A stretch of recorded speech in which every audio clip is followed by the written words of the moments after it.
They thought it was just another show. But what George Strait and Reba McEntire did for this terminally ill fan will break your heart. The morning sun filtered through the thin hospital curtains, casting a pale glow over Emma Sullivan's gaunt, new face. At 42, she looked decades older, her once vibrant brown hair now sparse and dull against the stark white pillowcase.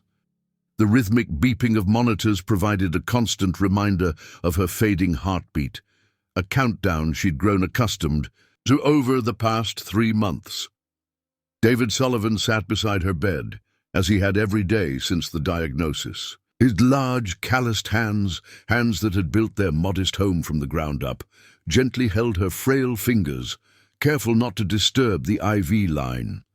At 62, with salt and pepper hair and deep smile lines that hadn't seen much use. Lately, he looked like a man carrying the weight of the universe on his shoulders. "Remember our first dance?" Emma whispered, her voice barely audible over the mechanical hum of the hospital room. David's eyes softened, the corners crinkling. With a bittersweet smile, "I cross my heart," he replied, naming the George Strait classic that had become their song. "You were the most beautiful bride Nashville had ever seen." Emma's lips curved upward slightly, the closest thing to a smile she could manage through. The pain. I always loved how Strait sang that song, like he meant every word.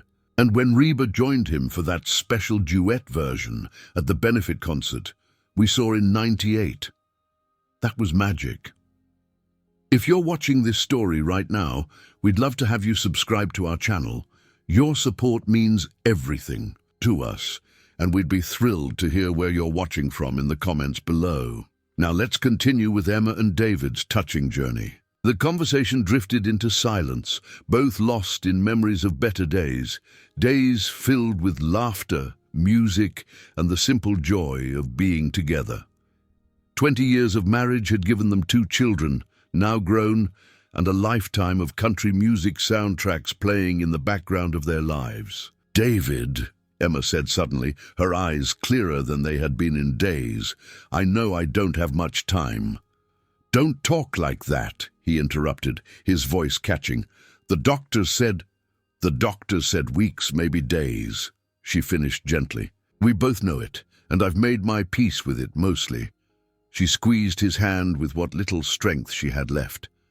"But there's something I want. My last wish." David leaned closer, ready to promise her the moon, the stars, anything within his power to give. "Name it, sweetheart. I want to hear 'I Cross My Heart' one more time, but not just the recording." Her eyes took on a dreamy, faraway look. "I want to hear George Strait sing it live, with Reba like that night at the benefit concert." David's heart sank. Of all the things she could have asked for, things he might actually have a chance of providing, she wanted the impossible. George Strait, the king of country music, and Reba McEntire, one of the biggest stars in the industry, performing privately for a dying woman they'd never met. "Emma," he began gently, "you know I'd move heaven and earth for you, but that's asking for a miracle." "I know," she whispered, a single tear tracking down her hollow cheek. "But miracles happen. Sometimes, don't they? Especially in Nashville." The conversation was interrupted by a soft knock on the door. Melissa, their 22-year-old daughter, entered with a tray of hospital food that would likely go untouched. Behind her came their son, Jason, 19, and trying so hard to be strong, despite the fear evident in his young eyes. "Hey, Mum," Melissa said, forcing brightness into her voice. "The nurse said you might feel up to eating something today."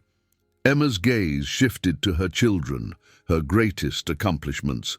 Melissa, with her father's steady determination, and her mother's artistic soul. Jason, with his quiet intelligence and compassionate heart, both of them about to face a world without their mother. "I was just telling your father about my last wish," Emma said, her words causing both young adults to freeze. "Mom, Don't talk. Like that, Jason protested, echoing his father's earlier words. Like what? Like I'm dying? Emma's directness was something she'd always been known for. And even now, with death circling closer each day, she refused to sugarcoat reality. We all know it's true, and since it is, I've decided what I want more than anything. Melissa set down the tray and moved to her mother's side, opposite David. What is it, Mom? Anything. Emma repeated her wish, watching as her children exchanged glances over her bed. They, like their father, knew how impossible it was. But unlike David, youth gave them a different perspective on impossibility. What if we tried? Melissa said slowly, the wheels visibly turning in her head. What if we started a campaign online? People do it all the time, getting celebrities' attention for special causes. Jason, always the practical one, shook his head. The odds of them even seeing it. But what if they did? Melissa pressed, turning to her father. Dad, we have to try. What's the worst that could happen? They don't see it or can't do it. We're no worse off than we are now. David looked at his daughter, then at his son, and finally at his wife. Emma's eyes held a tiny spark he hadn't seen in months. Hope. That alone made any effort, no matter how futile, worth attempting. All right, he said, decision made. Let's do it. Within hours, Melissa had created accounts across every social media platform. With her background in marketing, she'd been working at a small advertising firm in Nashville for the past year. She knew how to craft a message that might catch fire. She chose the hashtag #HeartCrossedForEmma, incorporating both the song, title, and her mother's name. The initial post was simple but powerful, a recent photo of Emma in her hospital bed, alongside a wedding picture from 20 years earlier, showing her and David dancing to I Cross My Heart. The caption explained her diagnosis, her love of country music, and her final wish to hear George Strait and Reba McEntire perform her wedding song live. Mom, is it okay if I post this? Melissa asked, showing Emma the draft on her phone. Once it's out there, we can't take it back. People might share it, comment on it. Not all of it might be nice. Emma looked at the two photos side by side, her vibrant past self and her diminished present. There was no vanity left in her. That luxury had been stripped away with her health. Post it, she said firmly. I'm not ashamed of what cancer has done to me. If my story touches someone, it's worth sharing. With a deep breath, Melissa hit post and sent the message out into the digital void, tagging both artists and every country music account she could think of. What happened next surprised even optimistic Melissa. Within hours, the post had been shared hundreds of times. By the next morning, thousands. Country music fans from across the nation were touched by Emma's story and began amplifying the message, tagging the artists repeatedly and sharing their own stories of how George Strait's and Reba McEntire's music had marked significant moments in their lives. Local news stations in Nashville picked up the story by day 2. A reporter from Channel 4 came to the hospital to interview the family, though Emma was too weak to participate much. David spoke instead, his weathered face and sincere emotion, connecting with viewers across Tennessee. My wife has given everything to our family for 20 years, he told the camera, his voice steady despite the pain in his eyes. She's never asked for anything for herself, but now, at the end, she has one wish, and if there's any way at all, that Mr. Strait and Ms. McEntire might hear about this and consider it, well, it would mean the world to her. And to all of us. The interview aired that evening and was picked up by several country music blogs and websites. By the third day, the campaign had reached national attention, with several major news outlets running the story. The hashtag #HeartCrossedForEmma was trending in multiple states. But alongside the wave of support came the inevitable backlash. An opinion columnist for a local paper wrote a scathing piece suggesting the family was emotionally blackmailing celebrities and using a tragedy for attention. Online trolls questioned whether Emma was really as sick as claimed, or if the whole thing was a hoax. The negativity hit the family hard, especially David, who had never sought the spotlight and was uncomfortable with the sudden attention on their private pain. "Maybe this was a mistake," he said to Melissa after reading particularly hurtful comments on one of the posts. "Your mother doesn't need this kind of stress right now." Melissa, however, remained resolute. "For every negative comment, there are 100 positive ones, Dad. People are praying for Mom. They're sharing their own stories of loss and hope. Some are even offering to help pay for her care.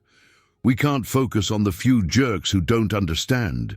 What none of them knew was that the campaign had already reached its intended targets. In a hotel room in Memphis, where he had just finished a sold-out show, George Strait scrolled through his phone while his manager briefed him on upcoming commitments. A notification caught his attention, a message from a longtime band member, with a link and the simple text, "You might want to see this." Clicking the link led him to the original post, now with over 50,000 shares. He read Emma's story, saw the wedding photo where the young couple danced to his song, and then the recent image of the same woman, now ravaged by disease but still holding on to hope. Across the country in Los Angeles, Reba McEntire was between takes on the set of her new television show when her assistant mentioned the trending hashtag.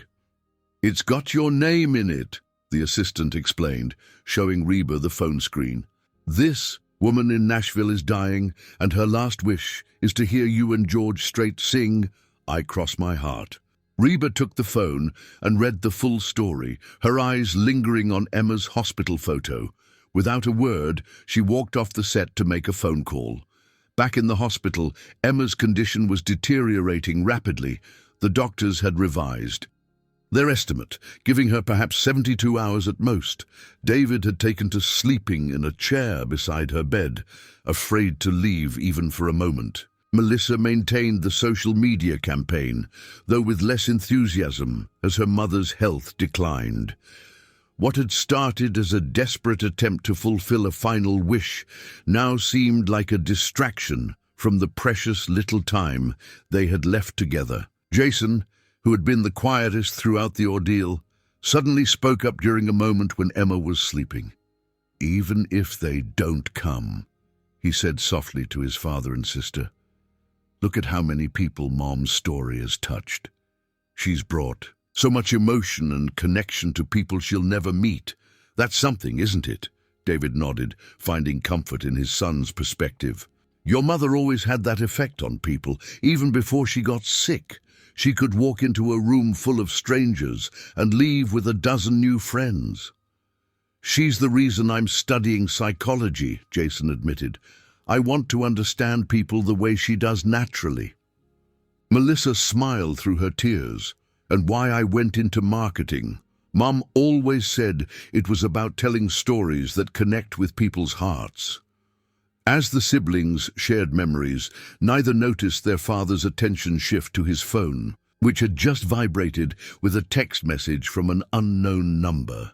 The message was brief, but caused David's heart to nearly stop.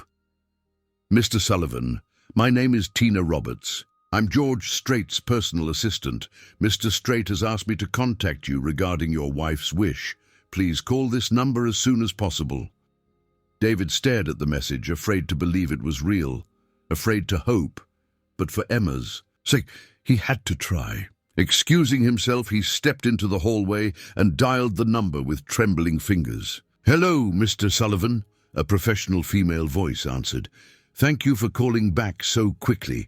Mr. Strait has asked me to inquire about the possibility of visiting your wife tomorrow afternoon. Would that be possible?" David's knees nearly buckled. "Yes," he managed to say, his voice choked with emotion. "Yes, that would be. That would be a miracle."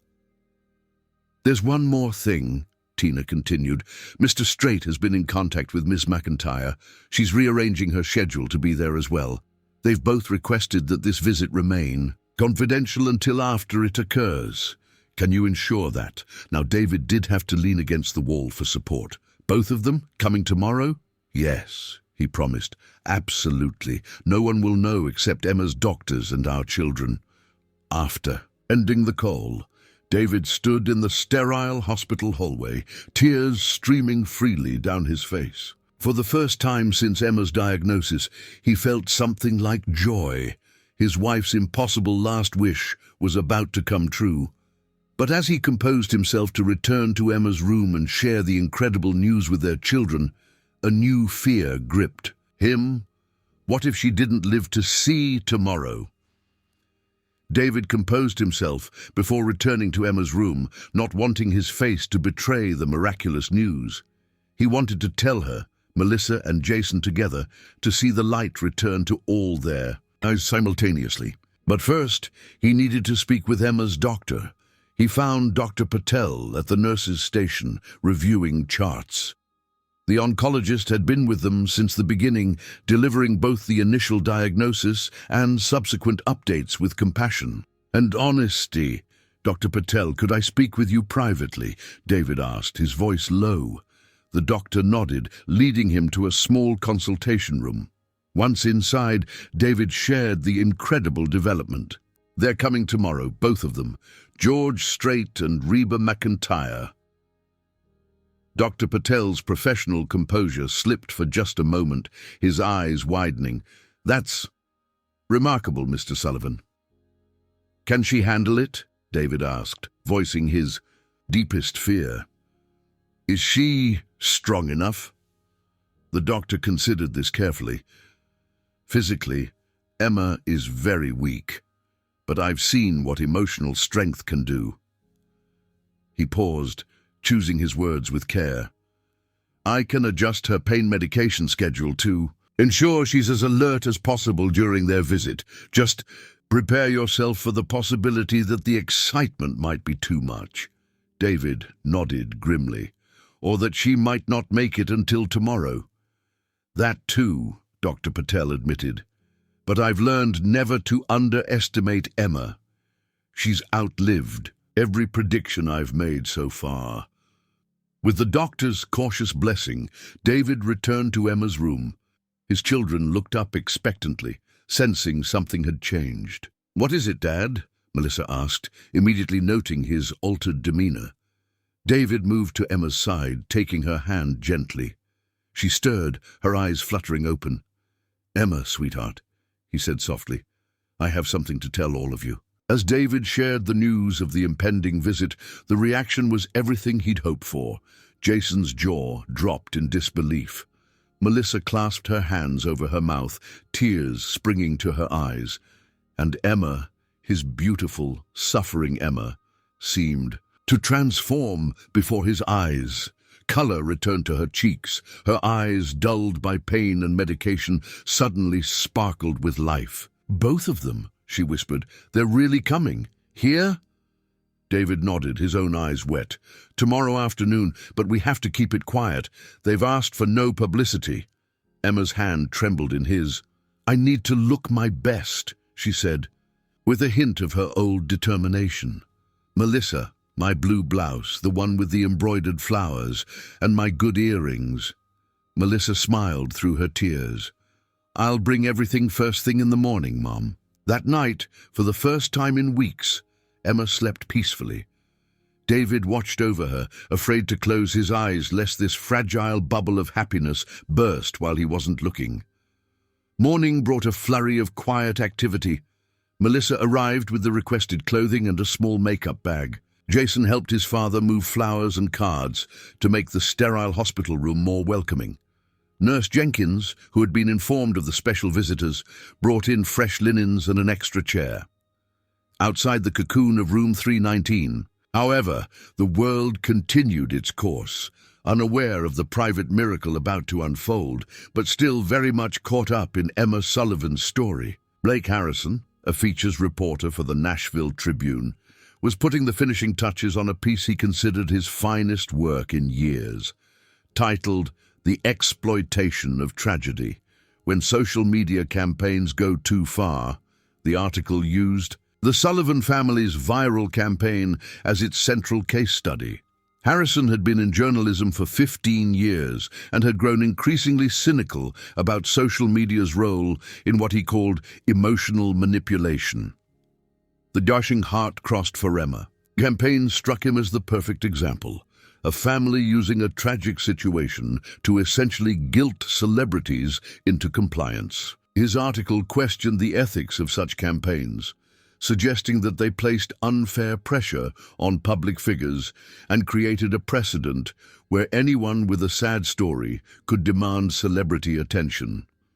He had attempted to contact the Sullivan family for comment, but had been unable to reach them, a fact he mentioned in the piece, implying they were avoiding scrutiny. What Harrison couldn't know, was that David had been deliberately avoiding all media calls, focusing solely on Emma and the miracle about to happen.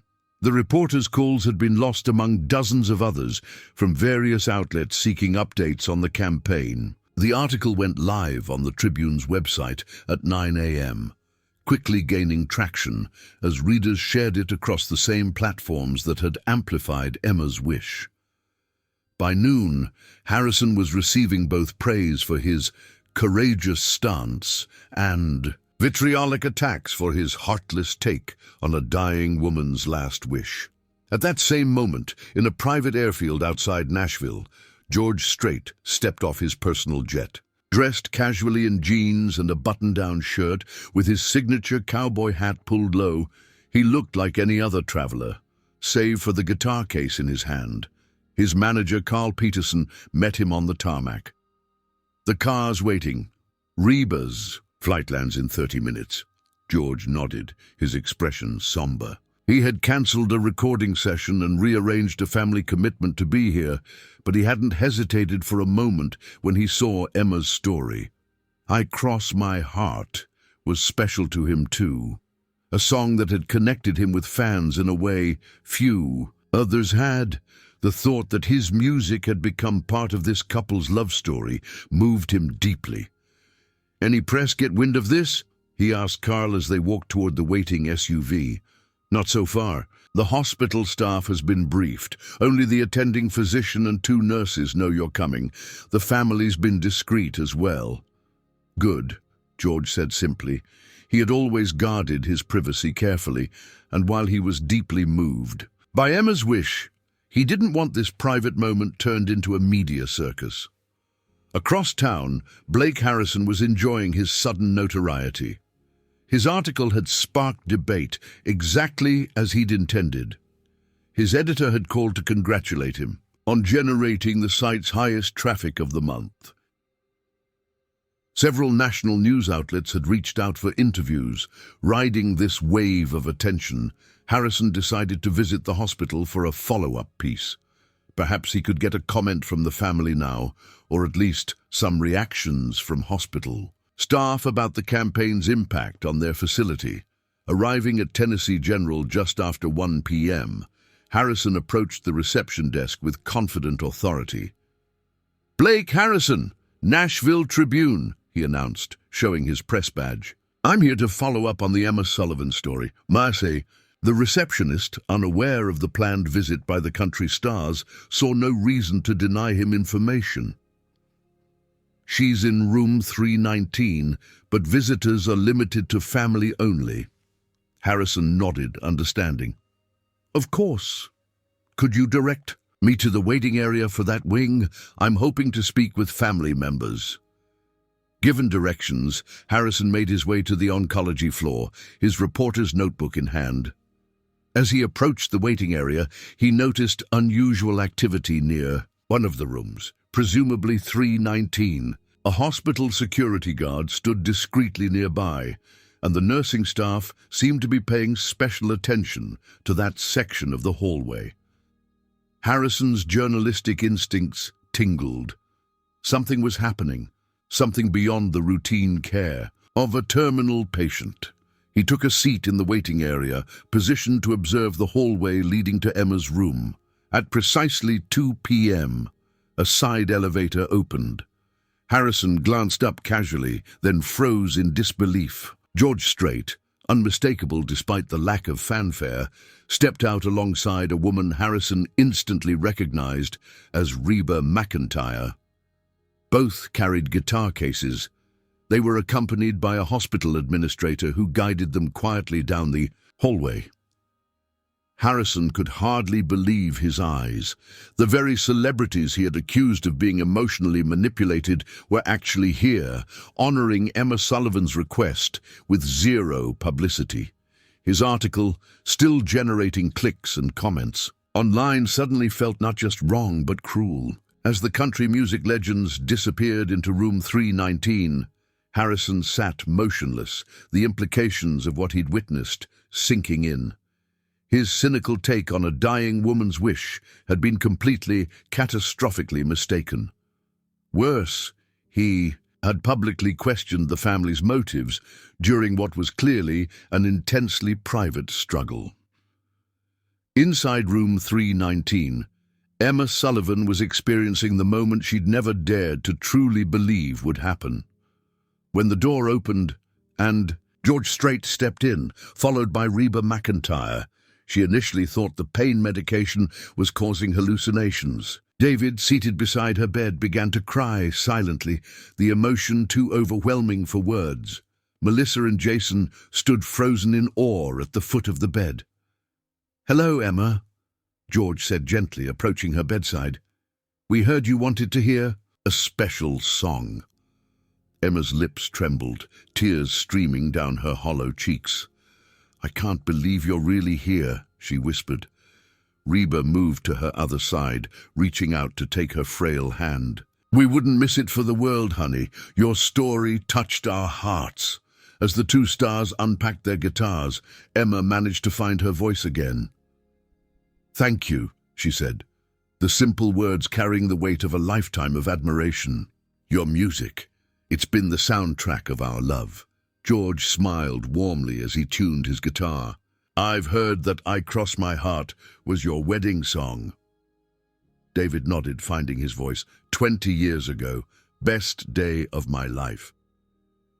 "Then it would be our honor to sing it for you both," Reba said, her famous voice gentle with emotion. As the first chords filled the small hospital room, something extraordinary happened. Emma, who had barely been able to sit up that morning, seemed to draw strength from the music itself. With David's help, she managed to sit straighter in her bed, her eyes never leaving the faces of the two legends who had made her impossible wish come true. George Strait began to sing, his rich baritone filling the room with the familiar words that had meant so much to Emma and David. When Reba joined in, their voices blending in perfect harmony, there wasn't a dry eye in the room. The nurses who had gathered discreetly in the hallway listened in reverent silence, witnessing a moment of pure grace amidst the clinical setting of the oncology ward. For Emma and David, time seemed to stop. They were no longer in a hospital room, surrounded by medical equipment and the trappings of terminal illness. They were young again, dancing at their wedding, full of hope and promise and endless tomorrows. When the song ended, the silence that followed felt sacred. Emma reached for David's hand, then extended her other hand toward the musicians. "Thank you," she whispered again, the words seemingly inadequate for the gift she had just received. What happened next surprised everyone. Emma turned to Melissa, her voice suddenly stronger than it had been in weeks. "My phone," she requested. "I want a picture." Melissa hesitated, aware of the celebrity's request for privacy, but George Strait himself put her at ease. "It's all right," he said kindly. "This is for your family."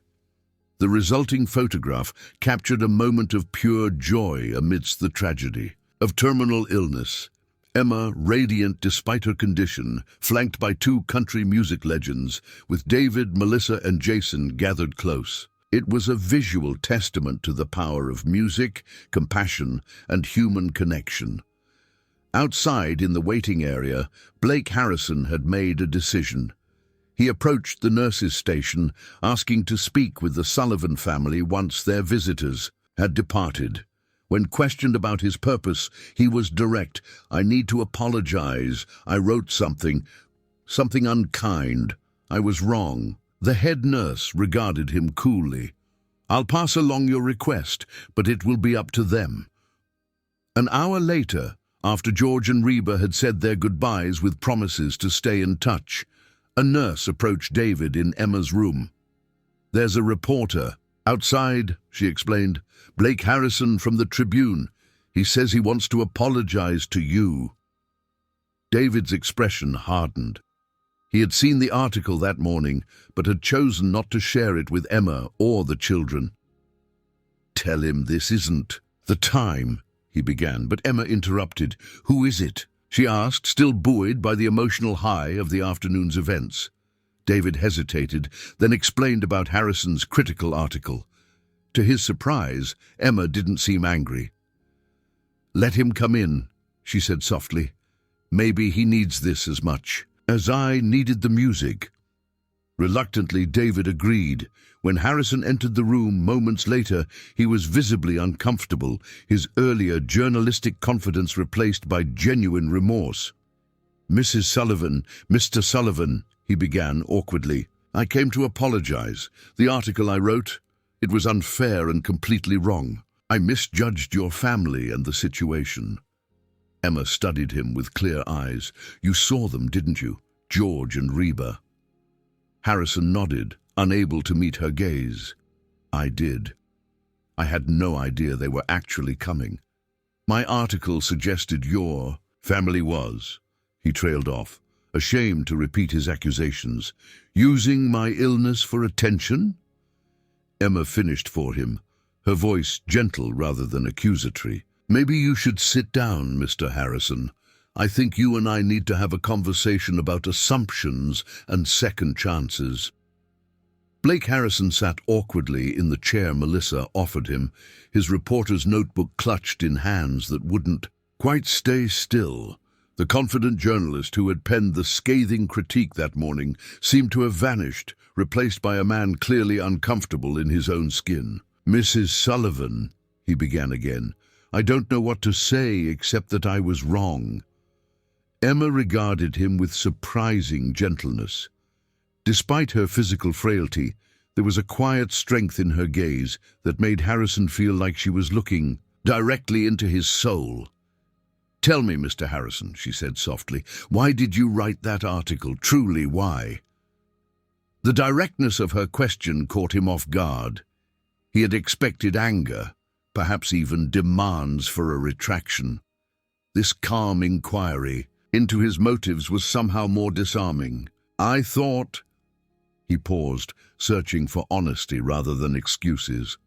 "I've seen so many social media campaigns that manipulate emotions for clicks or attention. I assumed yours was the same." He looked down at his hands. "I didn't consider that real people with genuine hearts might be behind it." David stood protectively near Emma's bed, his expression making it clear he wasn't as ready to forgive as his wife seemed to be. "You could have reached out to us before publishing. You could have gotten our side." "You're right," Harrison admitted. "That's journalism 101. I failed at the most basic level." Emma's voice, though weak, commanded attention. "Everyone makes mistakes, Mr. Harrison. What matters is what we do after we recognize them." She gestured toward the chair where George Strait had sat just 30 minutes earlier. "What you witnessed today was a moment of pure grace. Two very busy, very famous people who took time to fulfill a dying woman's wish, with no cameras, no publicity, no benefit to themselves."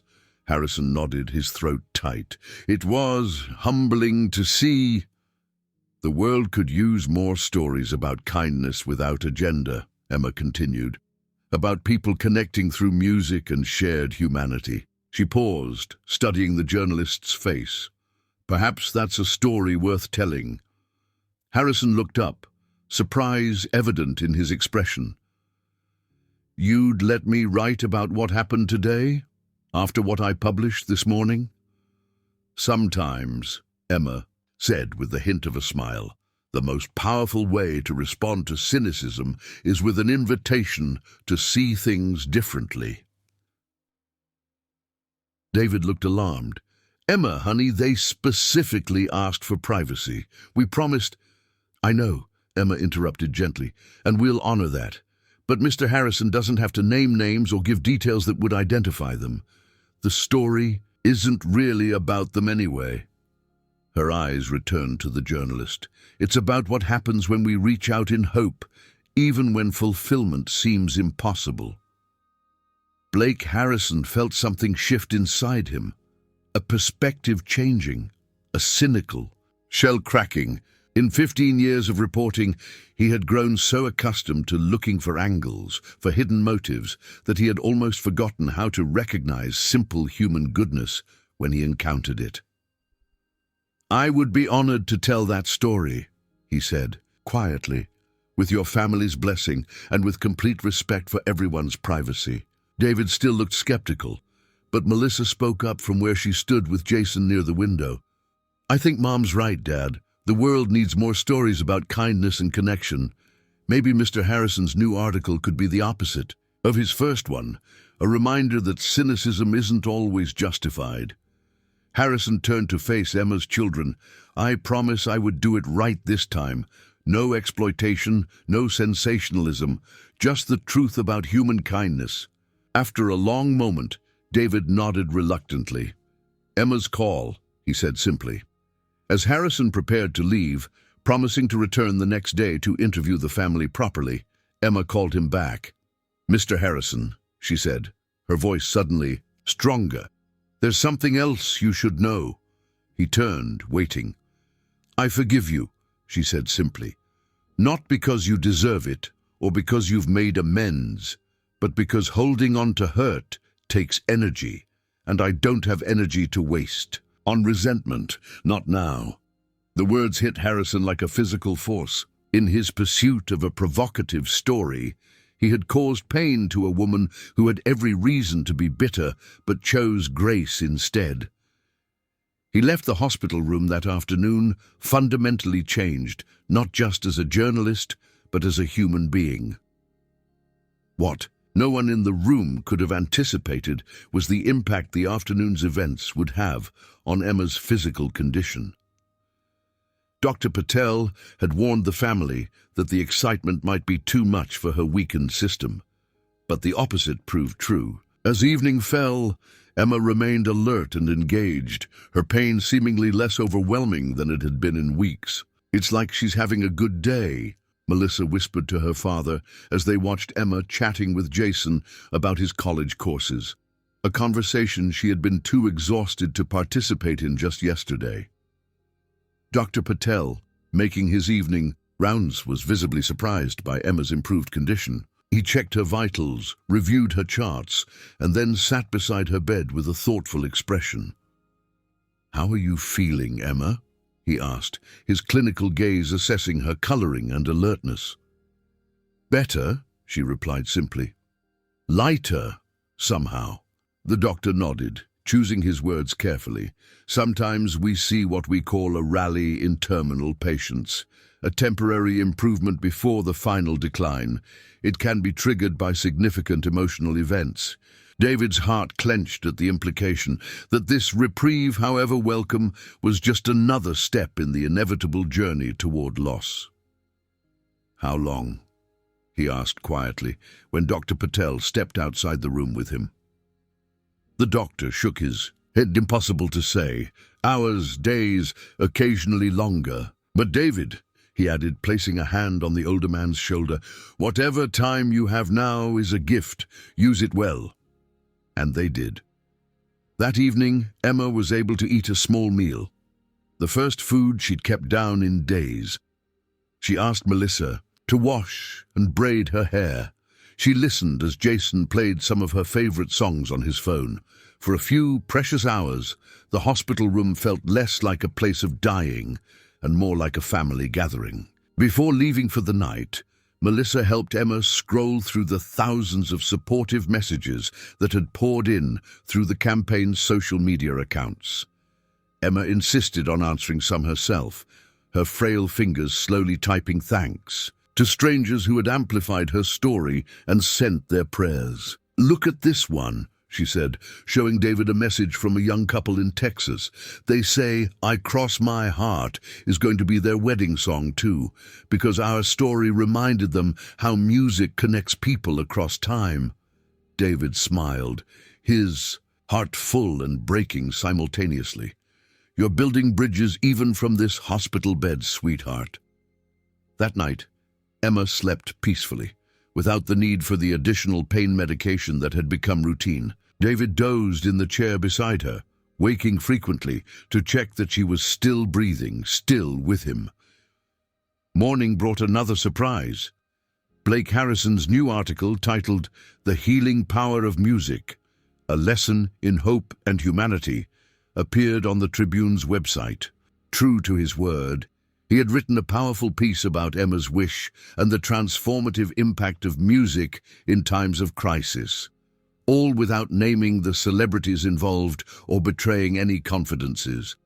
The article acknowledged his previous piece, openly admitting his error in judgment and sharing what he had learned about assuming motives and rushing to cynical conclusions. He wrote eloquently about Emma's forgiveness and how it had affected him personally and professionally. By midday, Harrison's redemptive article had gone viral, shared widely across the same platforms that had circulated his critical piece. Messages of support for the Sullivan family poured in anew, but this time with a different tone, less focused on the celebrity angle and more on the universal themes of music, connection, and finding moments of joy, even in life's darkest chapters. Emma's rally continued through that day and into the next. Dr. Patel, while careful not to offer false hope, acknowledged that her condition had stabilized temporarily. "Her pain levels are down, her appetite has improved, and her cognitive function is sharper," he told David during rounds. "Medically, I can't fully explain it." David didn't need a medical explanation. He had seen the light return to Emma's eyes when Strait and Reba McEntire had filled her hospital room with music. He had witnessed the peace that came from having an impossible wish fulfilled. Some things, he believed, transcended medical understanding. On the afternoon of the third day after the visit, Emma received an unexpected package. The hospital volunteer who delivered it said it had been hand-couriered to the front desk with specific instructions that it be given directly to Emma Sullivan. Inside the beautifully wrapped box was a framed photo, professionally edited and printed, of Emma with Strait and Reba McEntire. They had taken it on Emma's phone, but this version was clearly from a higher quality camera one of their assistants must have discreetly used. All three were smiling, with George's arm supportively around Emma's shoulders and Reba holding her hand. The accompanying note, handwritten on elegant stationery, read, "Emma, music connects souls across all boundaries. Yours touched ours deeply. With admiration and prayers, George and Reba." Beneath the framed photo lay a small digital audio player with a single track, a studio-quality recording of "I Cross My Heart," performed as a duet by Strait and Reba McEntire, created specially for Emma. The note explained they had gone directly to a recording studio after leaving the hospital to make this one-of-a-kind version for her. "They didn't have to do this," Emma whispered, tears streaming down her face as David helped her put in the earbuds. "The visit was already more than I ever dreamed possible." As the music filled her ears, the familiar song now imbued with new meaning, Emma closed her eyes, her expression one of complete peace. David watched her face, memorizing every line, every curve, storing away the image of her joy to sustain him through whatever lay ahead. Melissa and Jason arrived later that afternoon to find their mother sitting up in bed, looking through old family photo albums that David had brought from home at her request. There was a new energy about her, not the frenetic, anxious energy of someone racing against time, but the calm purposefulness of someone making peace with their journey. "I want to record some messages," she told her children after they had spent an hour reminiscing over photographs, "for birthdays, graduations, weddings, events I won't be here for." Though the words brought fresh pain, there was something healing in Emma's direct approach.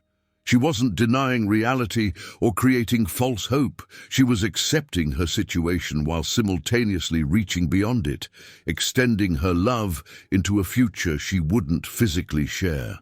"We can do that, Mom," Melissa said, taking out her phone. "Whenever you're ready."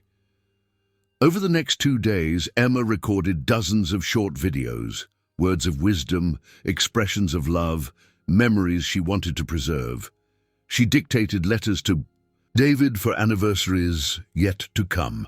She created a playlist of songs that had marked important moments in their lives together. "This isn't sad," she told David when she found him crying in the hallway after a particularly emotional recording session. "This is my way of still being part of your lives after I'm gone." David pulled her close, careful of the IV lines and monitoring equipment. "You will always be part of us," he promised. "Every day, in everything we do." On the 5th day after the visit from George Strait and Reba McEntire, Emma woke with less energy than she'd had during her remarkable rally. Dr. Patel, noting the change in her vital signs, spoke quietly with David outside her room. "The improvement we've seen, it appears to be waning," he said gently. "This is the pattern we typically observe with terminal rallies. I want you to be prepared." David nodded, the brief reprieve having been both a blessing and, in some ways, a fresh cruelty, giving them a glimpse of Emma as she had been before. Illness ravaged her, only to begin taking her away again. "How long?" he asked for what felt like the 100th time. "Perhaps a day," Dr. Patel answered honestly. "Make every moment count." David returned to Emma's side, finding her awake but quieter than she had been in recent days. "The doctor says you're getting tired," he said, taking her hand. Emma nodded slightly. "I am."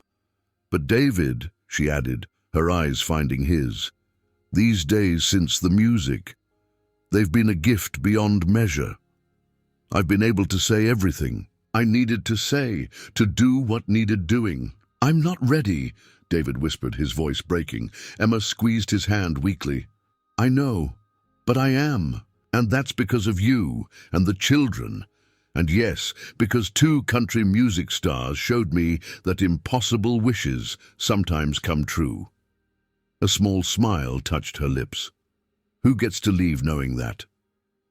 That night, David called Melissa and Jason to return to the hospital.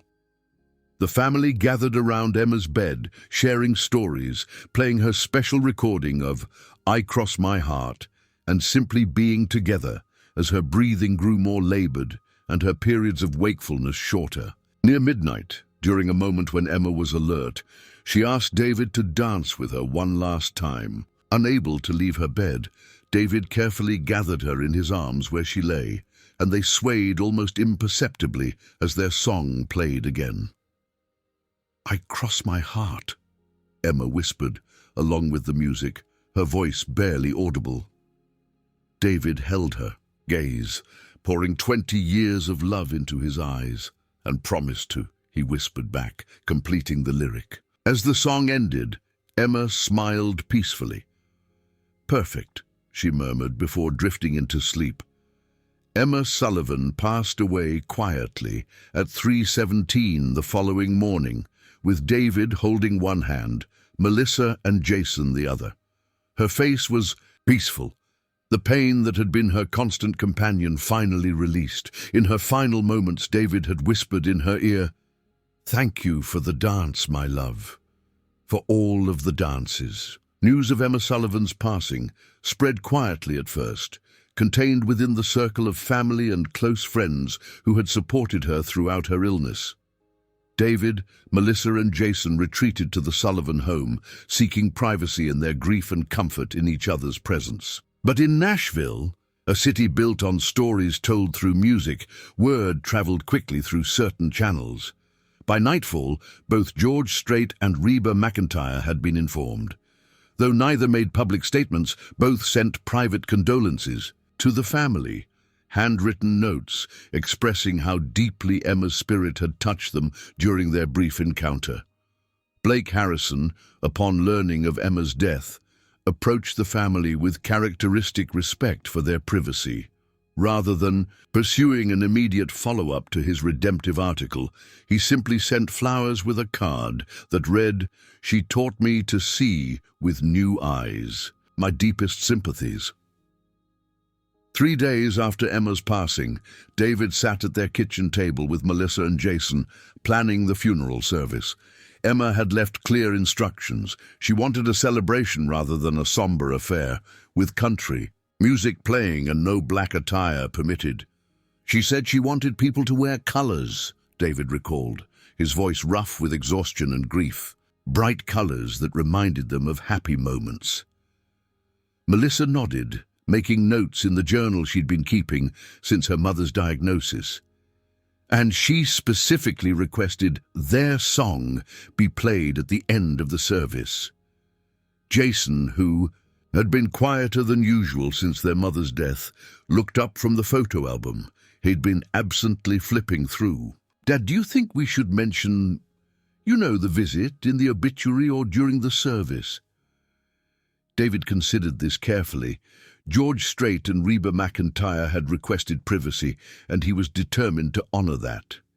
Yet Emma's final days had been so profoundly transformed by their kindness that omitting it entirely felt like leaving out a crucial part of her story. "We'll acknowledge it without naming names," he decided finally. Emma would want us to honor their request, while still sharing how music brought her comfort at the end. The Sullivan family had expected a modest gathering for Emma's memorial service. Family, friends, perhaps some of her former colleagues from the elementary school, where she had taught music for 15 years before her illness forced her retirement. What they hadn't anticipated was how deeply Emma's story had resonated throughout Nashville and beyond. The morning of the service dawned bright and clear, a perfect spring day that Emma would have loved. As David arrived at the chapel with Melissa and Jason, he was stunned to find the parking lot already filled to capacity, with cars lining the street for nearly half a mile in both directions. Inside, every pew was occupied. Familiar faces mingled with strangers, people who had followed Emma's story online, who had been moved by Blake Harrison's article about music's healing power, who had never met Emma but felt connected to her journey nonetheless. At the front of the chapel, a simple wooden podium stood beside Emma's favorite photograph, not one from her hospital bed, but from a family vacation to the Grand Canyon 5 years earlier, before cancer had entered their lives. In the photo, Emma stood with arms outstretched against the magnificent backdrop, her face radiant with joy and wonder. As David made his way to the front row with his children, the soft strains of country music played, a playlist Emma had created. Herself, songs that had marked significant moments in her life. The assembled mourners, true to Emma's wishes, formed a sea of colorful attire, not a black outfit in sight.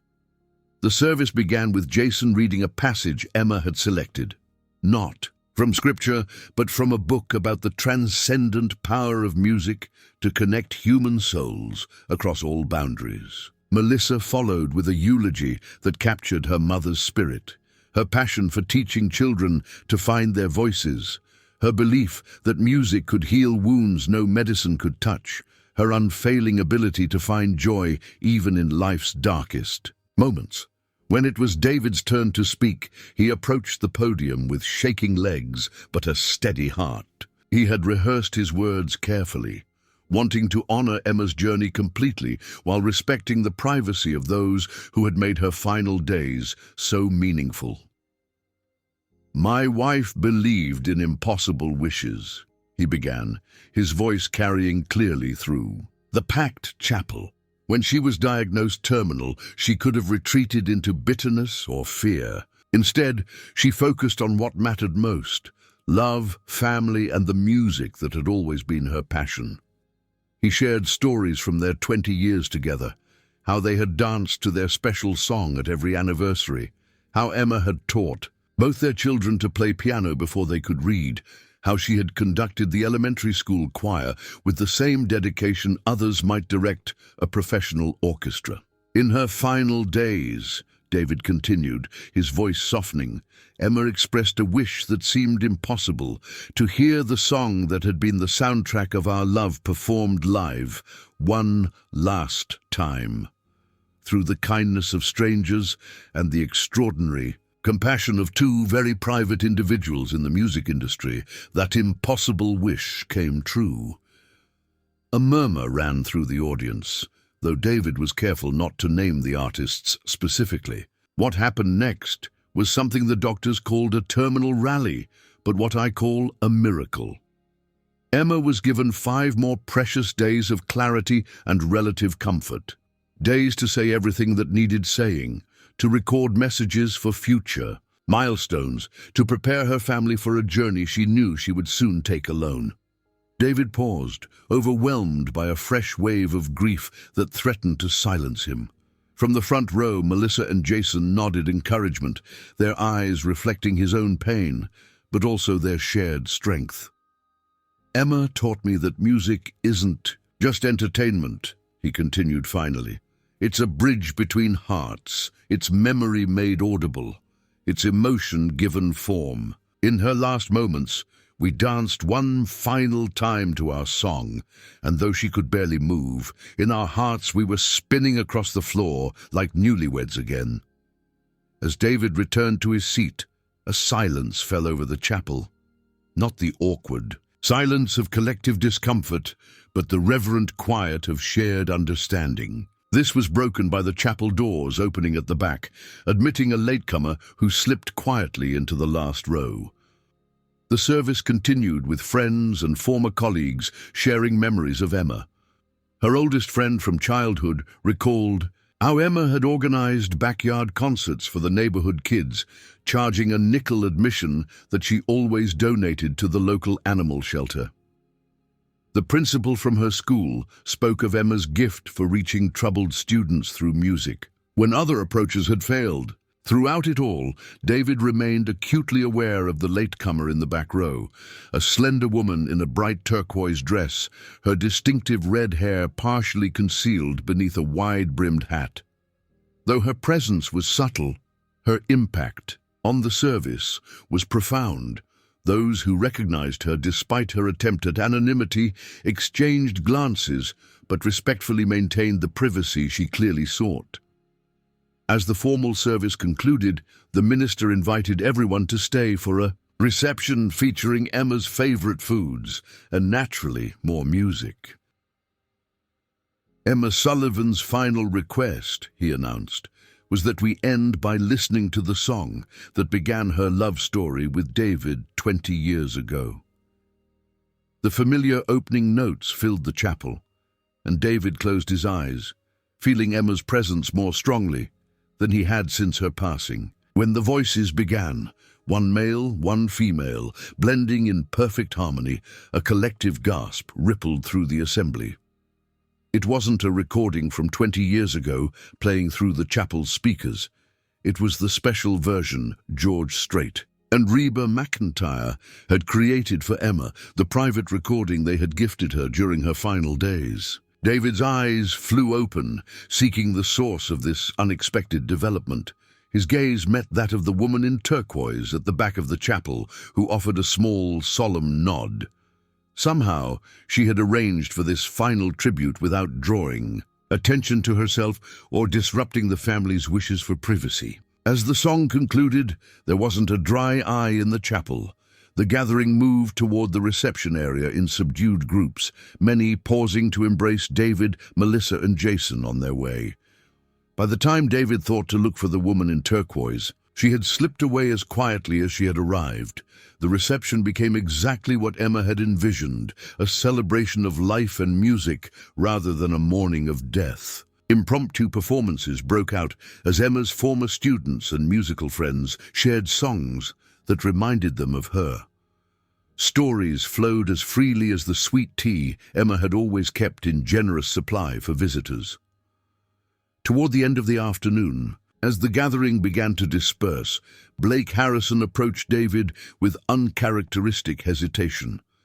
The reporter had attended the service but had kept a respectful distance, taking no notes, making no attempt to turn the event into a story. "Mr. Sullivan," he said quietly, "I wanted you to know that I've been offered a new position at the Tribune, heading up a section focused on the positive impact of arts and music in our community. Your wife's story, it changed the direction of my career.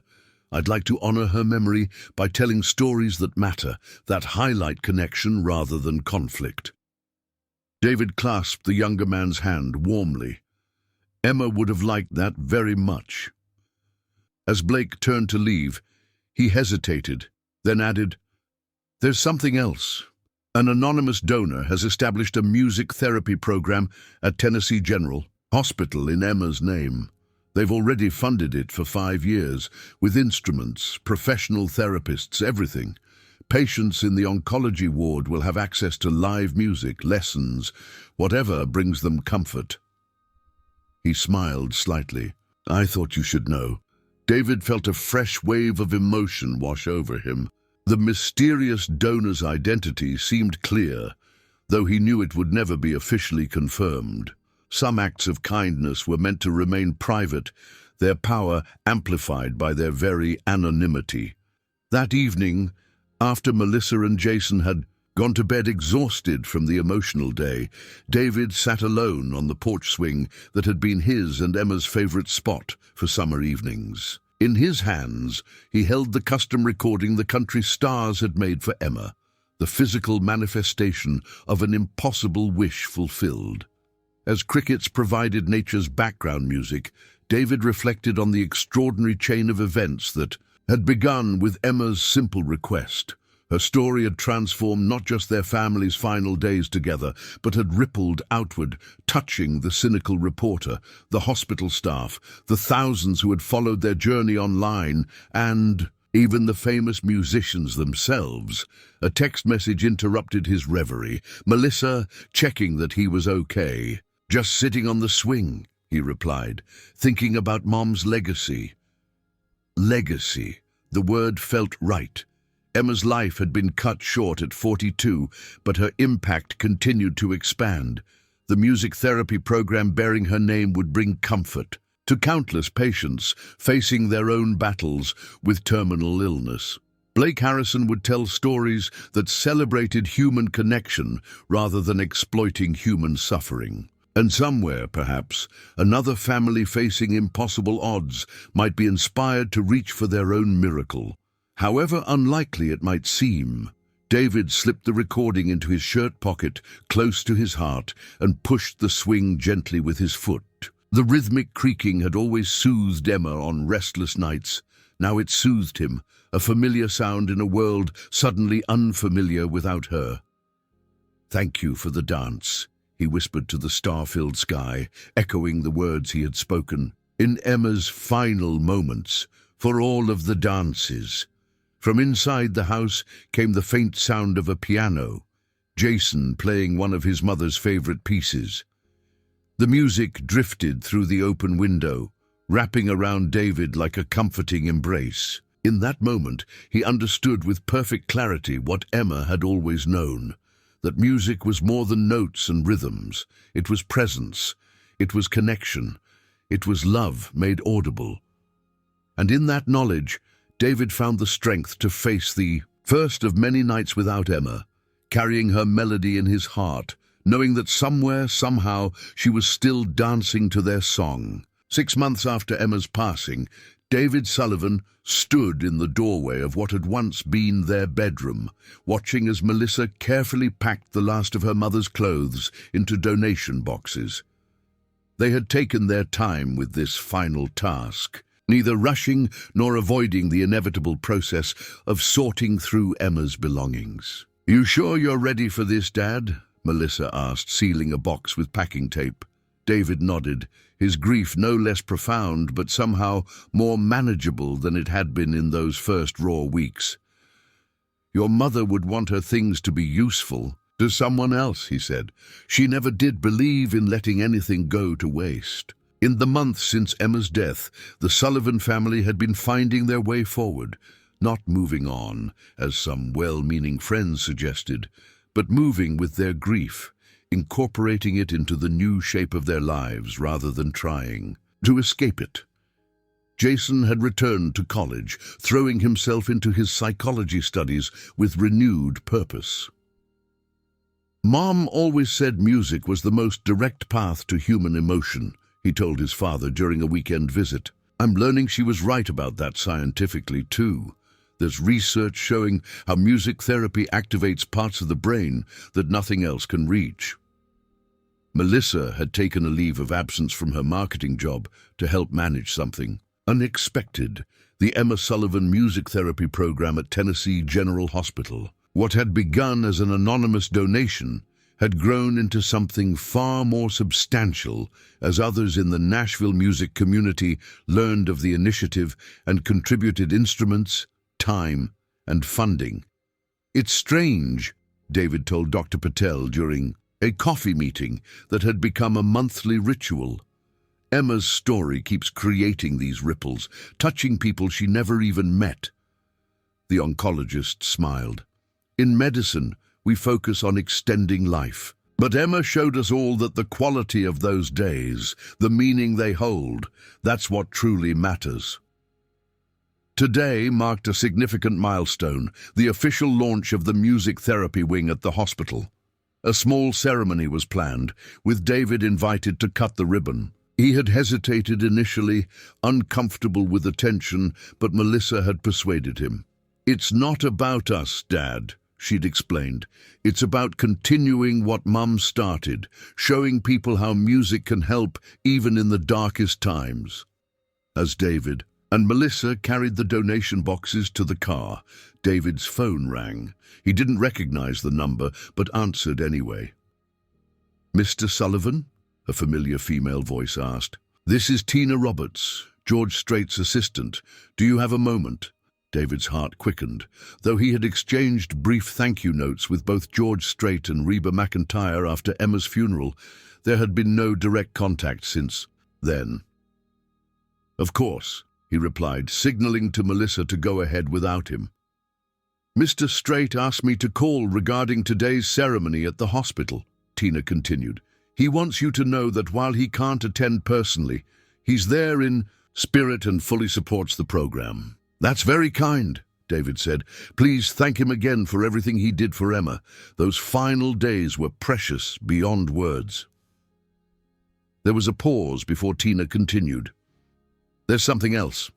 Mr. Strait and Ms. McEntire have been talking, and they'd like to do something more permanent to honor Emma's memory and the impact her story had on them. They're planning a benefit concert next spring, with all proceeds going to expand the music therapy program to other hospitals." David sat down heavily on the porch steps, overwhelmed. That's extraordinary. "They felt a special connection to Emma," Tina explained. "It's rare in their position to have such genuine, unfiltered human moments. Your wife reminded them why they became musicians in the first place, to touch hearts and create connections." After ending the call, David sat for several moments, absorbing the news. Emma, his quiet, unassuming Emma, continued to inspire extraordinary actions even after her death. Not through grand gestures or public achievements, but through the simple authenticity with which she had lived and faced her ending. At the hospital that afternoon, David was surprised by the turnout for what he had expected to be a small, informal ceremony. Hospital staff, former patients, local musicians, and even strangers who had followed Emma's story online gathered in the newly renovated space that would house the music therapy program.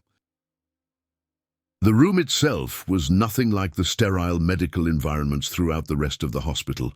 Warm colors covered the walls, comfortable furniture invited relaxation, and instruments of all kinds.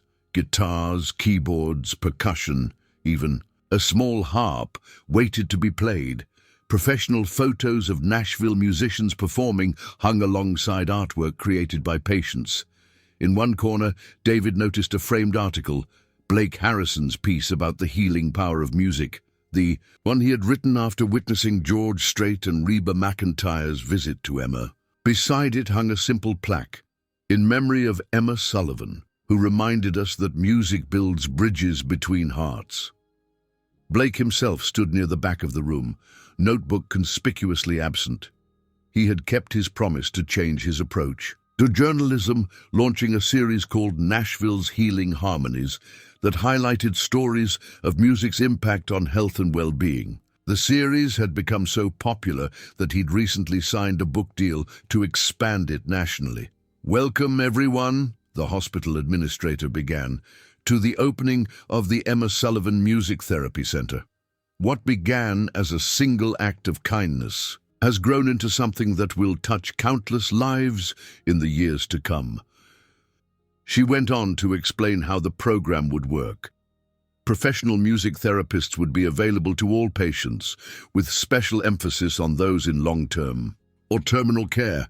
Patients could learn instruments, compose songs, record messages for loved ones, or simply experience the comfort of live music during difficult treatments.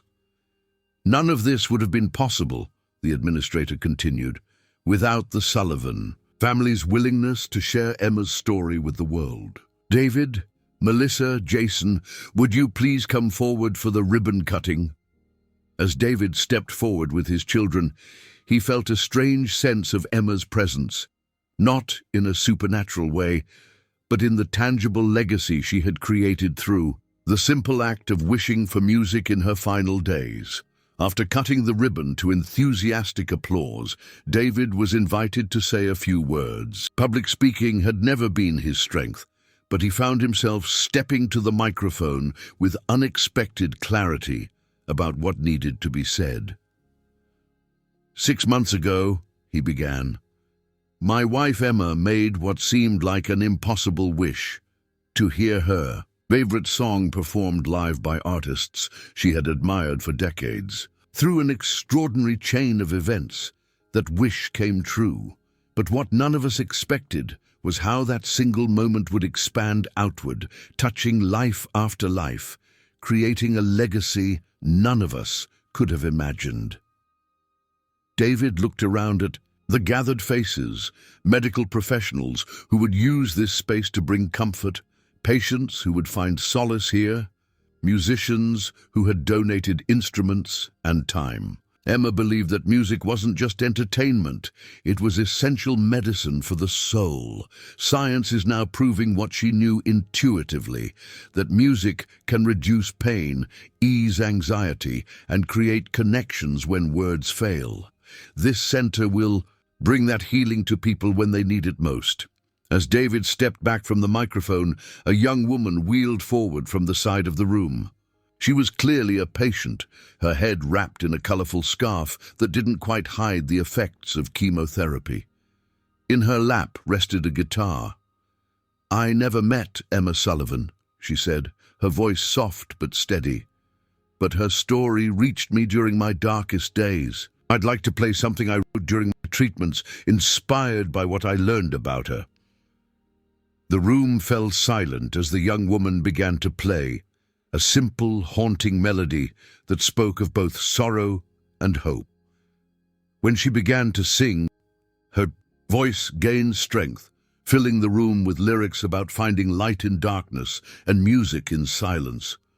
There wasn't a dry eye in the room when she finished. David was the first to applaud, recognizing in this stranger's music the same spirit that had animated Emma's approach to life and death, a refusal to let pain have the final word.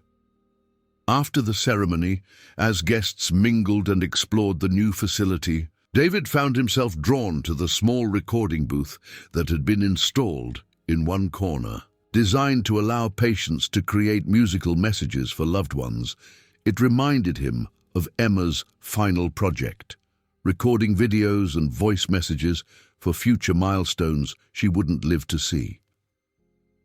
"We've already had patients asking to use this," the music therapist explained, noticing David's interest. One elderly gentleman wanted to record his wedding song for his wife before he passes. He said he got the idea from reading about Emma. David nodded, unable to speak past the lump in his throat. Emma's ripples continuing to spread. Later, that evening, David, Melissa, and Jason gathered at home for a quiet dinner. Jason had brought his girlfriend, Sarah, whom he'd been dating for several months. As they shared memories of Emma and reflections on the day's ceremony, David noticed how naturally Sarah fit into their family circle, listening attentively to stories about a woman she'd never met but clearly wished she had. "I have something to show you all," Melissa said after dinner, retrieving her laptop. The hospital asked if they could create a short video about Mom for their website. They interviewed some of the staff who were there that day, and she hesitated. "Blake Harrison helped put it together. I wanted you to see it first before it goes public." The family gathered around as Melissa pressed play. The video began with Emma's photo, the joyful one from the Grand Canyon, and then shifted to interviews with nurses and Dr. Patel, each sharing their perspective on what they had witnessed during those extraordinary days after George Strait and Reba McEntire's visit. "In 30 years of oncology," Dr. Patel said on screen, "I've never seen anything quite like Emma's case." While the medical explanation is terminal rally, there was something more happening, something about human connection and the power of having a deeply meaningful wish fulfilled. Nurse Jenkins spoke about how Emma's story had changed her approach to terminal patients. "I used to focus only on physical comfort," she admitted. "Now I ask them about their music, their special songs.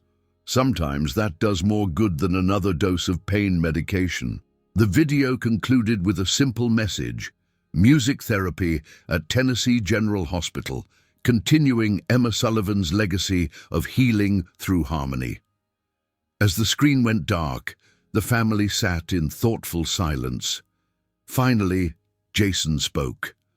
"Mom would have been embarrassed by all this attention," he said with a small smile, "but she would have loved what it's accomplishing." David agreed. Emma had never sought the spotlight, but she had always believed in the power of music to heal and connect. That her story continued to inspire others would have pleased her immensely. Later that night, after Melissa and Jason had gone home, David sat on the porch swing again, a nightly ritual that kept him feeling connected to Emma. In the 6 months since her passing, he had learned that grief wasn't a straight line, but a winding path with unexpected vistas, moments of profound sadness giving way to periods of gratitude and even joy in having shared 20 years with such an extraordinary woman. From his pocket, he took the small digital player containing the special recording George Strait and Reba McEntire had made for Emma. Though he knew every note by heart, he still listened to it regularly, finding new meaning in the familiar melody as his grief evolved. Tonight, as the music filled his ears and the swing creaked its familiar rhythm, David felt something shift inside him, not an ending to his grief, but a transformation of it. Emma was gone, but what she had stood for, the healing power of music, the importance of human connection, the courage to face endings with grace, lived on in tangible ways. In the hospital room where Emma had spent her final weeks, a young woman now strummed a guitar, finding strength to face her own health battle. In recording booths and therapy sessions throughout the new center, patients were discovering what Emma had known intuitively: that music could reach places in the human heart that nothing else could touch. The melody that had begun with a simple wish had become a symphony, played by many hands, touching countless lives.